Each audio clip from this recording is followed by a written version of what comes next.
Bwana Yesu asifiwe sana.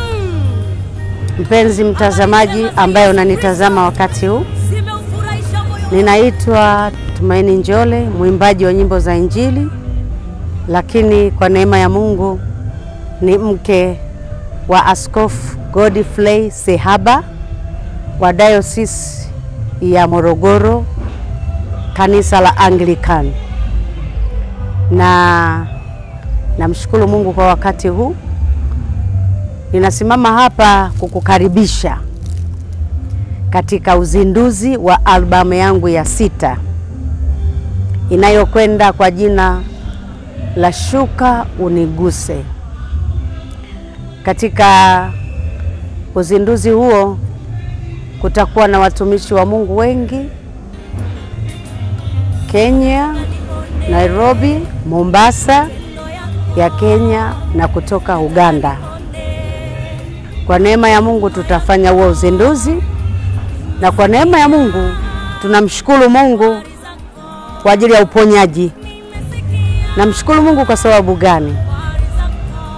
Katika Biblia inasema mshukuruni Mungu kwa kuwa yu mwema, na kwa maana fadhili zake ni za milele. Mimi ninataka nimshukuru Mungu kwa uponyaji ambao ameufanya katika maisha yangu. Ilikuwa mwaka juzi mwezi wa pili, nilipigwa na stroke nikiwa nyumbani kwangu, na nililazwa kwenye hospitali ya SUA siku 12. Sikuwa naweza kufanya chochote ambacho mtu alikuwa anaweza kufanya. Nilikuwa na hali mbaya ambayo wala haiwezi kuongeleka. Lakini Mungu atukuzwe, kwa sababu sasa ukiniangalia na nikikwambia hiyo stroke ilivyokuwa na mimi jinsi nilivyokuwa, uwezi ukaelewa. Lakini uelewe kwamba fadhili za Bwana ni za milele. Nikiwa nimelazwa pale kwenye hospitali ya SUA, nikamkumbusha Bwana, nikumbuke mimi nimekutumikia.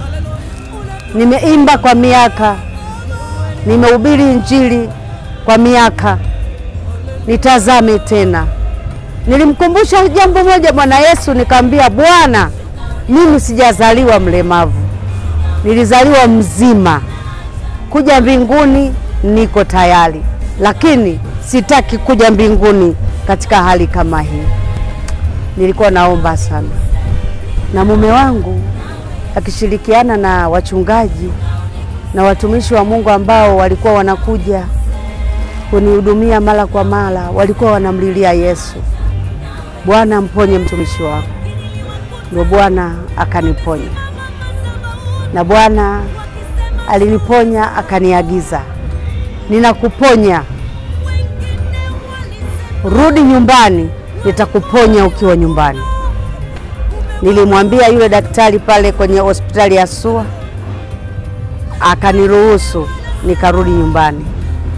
Nilipona nyumbani nikiwa na miezi 6, ninageuzwa tukitandani. Hapa sasa hivi nimenenepa. Hata nikikwambia nili stroke ni kama hadithi fulani, lakini siongei hadithi. Kwa hiyo tutazindua ile album, lakini tutakuwa tunamshukuru Mungu kwa ajili ya uponyaji ambao amenitendea, na huduma yangu itaanzia hapo. Karibuni sana, ninawapenda sana. Msiache kuniombea, na pia msiache kunisapoti hata kufika siku hiyo ya tarehe 21 mwezi wa 12. Tarehe 21 mwezi wa 12 hapo Riverside. Mungu awabariki sana. Walikuita mlaaniwa, hao waliokuita mlaaniwa watakuita mbarikiwa katika jina la Yesu.